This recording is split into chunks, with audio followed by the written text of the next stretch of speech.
नमस्कार और स्वागत है आपका हमारे इस नए विश्लेषण में। आज हम वेब एप्लीकेशन सिक्योरिटी की दुनिया में गोता लगाने वाले हैं। अगर आपको याद हो तो पिछले विश्लेषण में हमने बात की थी सिक्योरिटी कमांड सेंटर की, जो आपके पूरे इंफ्रास्ट्रक्चर की सिक्योरिटी देखने के लिए गूगल क्लाउड का एक सेंट्रल डैशबोर्ड है। लेकिन एक सिक्योर इंफ्रास्ट्रक्चर कहानी का सिर्फ आधा हिस्सा है। तो चलिए इस पर जरा गौर करते हैं।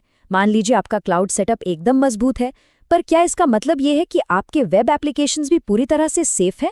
असल में उनमें अब भी कमजोरियां हो सकती हैं।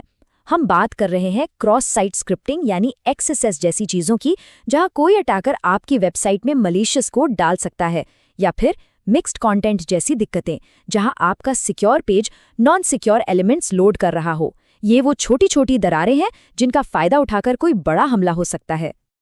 तो इस पहले सेक्शन में हम इसी गैप को समझने वाले हैं। हम उन छिपे हुए खतरों पर रोशनी डालेंगे जो एप्लीकेशंस के अंदर छुपे हो सकते हैं, और उस पावरफुल टूल के बारे में जानेंगे जिसे गूगल ने खास तौर पर इन कमजोरियों को ढूंढने के लिए बनाया है। तो आखिर ये क्लाउड सिक्योरिटी स्कैनर है क्या? देखिए, ये गूगल की एक built in fully managed service है। फुली मैनेज्ड का मतलब है कि आपको कुछ इंस्टॉल करने, अपडेट करने या मेंटेन करने की कोई ज़रूरत नहीं। सारा काम पर्दे के पीछे गूगल संभालता है, ताकि आपका पूरा फोकस सिर्फ कमजोरियों को ढूंढने पर हो। इसकी सबसे बड़ी ताकत है इसकी वर्सेटिलिटी।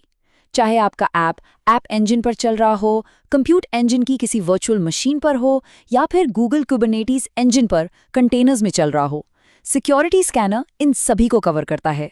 इससे ये पक्का होता है कि आपके हर प्लेटफॉर्म पर सिक्योरिटी कंसिस्टेंट रहे। इसको समझने का सबसे आसान तरीका ये है कि इसे एक ऑटोमेटिक सिक्योरिटी टेस्टिंग बॉट की तरह इमेजिन करें। सोचिए, एक छोटा सा बॉट चुपचाप आपकी साइट पर काम कर रहा है। वो हर पेज पर जाता है, हर लिंक को क्लिक करता है, हर फॉर्म को टेस्ट करता है, और ये सब कुछ वो कमजोरियों के निशान ढूंढने के लिए करता है। और सबसे अच्छी बात, ये सब बैकग्राउंड में होता है, आपकी लाइव एप्लीकेशन पर कोई असर डाले बिना। ठीक है, अब हम जानते हैं कि ये क्या करता है, तो चलिए थोड़ा और आगे बढ़ते हैं। सवाल ये है कि ये बॉट असल में किस तरह की कमजोरियों को ढूंढने के लिए ट्रेंड है। आइए पता करते हैं। ये उन कुछ सबसे कॉमन और खतरनाक कमजोरियों की लिस्ट है जिन्हें ये स्कैनर ढूंढ निकालता है। XSS से लेकर, जो अटैकर्स को यूजर का डेटा चुराने दे सकता है, पुरानी लाइब्रेरीज तक जिनमें सिक्योरिटी लूपहोल्स होते हैं। ये वही छोटी छोटी गलतियां हैं जिन्हें हैकर्स बड़े डेटा ब्रीचेस में बदल सकते हैं। थियरी तो बहुत हो गई, अब इसे एक्शन में देखने का समय है। हम एक रियल वर्ल्ड एग्जाम्पल का इस्तेमाल करेंगे ये दिखाने के लिए कि ये स्कैनर असल में कितना पावरफुल हो सकता है। चलिए मिलते हैं ZippyBytes से, जो हमारा एक काल्पनिक फूड डिलीवरी ऐप है। उनकी डेवऑप्स टीम कस्टमर्स के लिए एक नया वेब पोर्टल लाइव करने वाली है। लॉन्च का दिन करीब है और प्रेशर बढ़ता जा रहा है। इसे दुनिया के सामने लाने से पहले उन्हें ये पक्का करना है कि ये पूरी तरह से सिक्योर है। ZippyBytes की टीम के लिए ये प्रोसेस बहुत ही सिंपल है। कोई कॉम्प्लेक्स सेटअप नहीं है। वो बस GCP कंसोल में जाते हैं, कुछ क्लिक्स में एक स्कैन कॉन्फ़िगर करते हैं, अपने ऐप का URL डालते हैं और स्टार्ट बटन दबा देते हैं। बस, बाकी सब कुछ गूगल खुद संभालता है। और ये रहे रिजल्ट्स। स्कैनर को 2 मीडियम सिवियरिटी की प्रॉब्लम्स मिली। पहली, मिक्स्ड कंटेंट, यानी उनका secure checkout page non secure HTTP images load कर रहा था। ये एक तरह से अटैकर के लिए खुला दरवाजा है, जहां से वो सेंसिटिव पेमेंट इन्फॉर्मेशन चुरा सकता है। दूसरी प्रॉब्लम थी एक पुरानी jQuery लाइब्रेरी, जिसमें जाने पहचाने सिक्योरिटी होल्स थे। तो सबसे जरूरी बात यह है, ZippyBytes की टीम ने इन प्रॉब्लम्स को लॉन्च से पहले ही पकड़ लिया और ठीक कर लिया। उन्होंने एक छोटे से बग को एक बड़े डेटा ब्रीच और पब्लिक रिलेशंस डिजास्टर बनने से रोक दिया। ये प्रोएक्टिव होने की पावर है, और यही इस टूल की असली ताकत है। तो अब जब हमने देख लिया है कि ये कैसे काम करता है, तो चलिए एक लेवल ऊपर जाते हैं।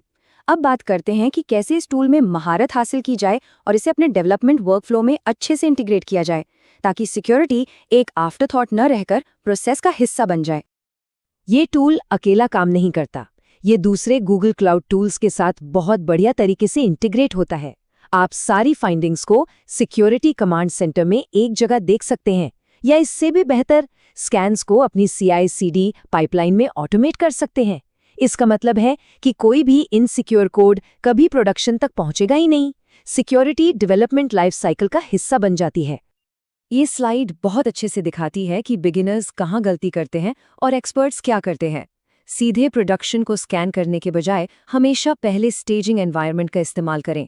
कम सिवियरिटी वाले इश्यूज को कभी इग्नोर ना करें, अक्सर वो बड़ी समस्याओं का संकेत होते हैं। ये ज़रूर पक्का करें कि आप ऑथेंटिकेशन कॉन्फ़िगर करें ताकि लॉगिन के पीछे के पेजेस भी स्कैन हों। और आखिर में इसे वन टाइम टास्क ना बनाएं, ऑटोमेटिक रेगुलर स्कैन्स शेड्यूल करें ताकि आप हमेशा सेफ रहें। ठीक है, हमें काफी कुछ कवर कर लिया है। चलिए एक पल रुकते हैं, जो कुछ भी हमने सीखा है उसे समराइज करते हैं और देखते हैं कि आगे क्या आने वाला है।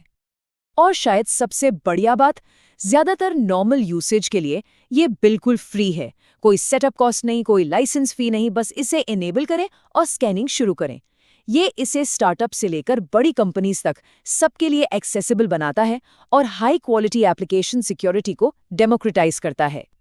तो आज के विश्लेषण से 3 मुख्य बातें याद रखनी हैं। ये ऑटोमैटिक है, ये एक्सेस जैसी क्रिटिकल वल्नरेबिलिटीज को पकड़ता है और ये आपके डेवसेकऑप्स वर्कफ्लो में परफेक्टली फिट होता है, जिससे सिक्योरिटी एक कंटिन्यूअस प्रोसेस बनती है, न कि एक बार का काम। और ये तो बस शुरुआत है। हमारे अगले विश्लेषण में हम एक बहुत ही ज़रूरी सवाल का जवाब देंगे। क्लाउड में सिक्योरिटी के लिए असल में कौन जिम्मेदार है, आप या क्लाउड प्रोवाइडर?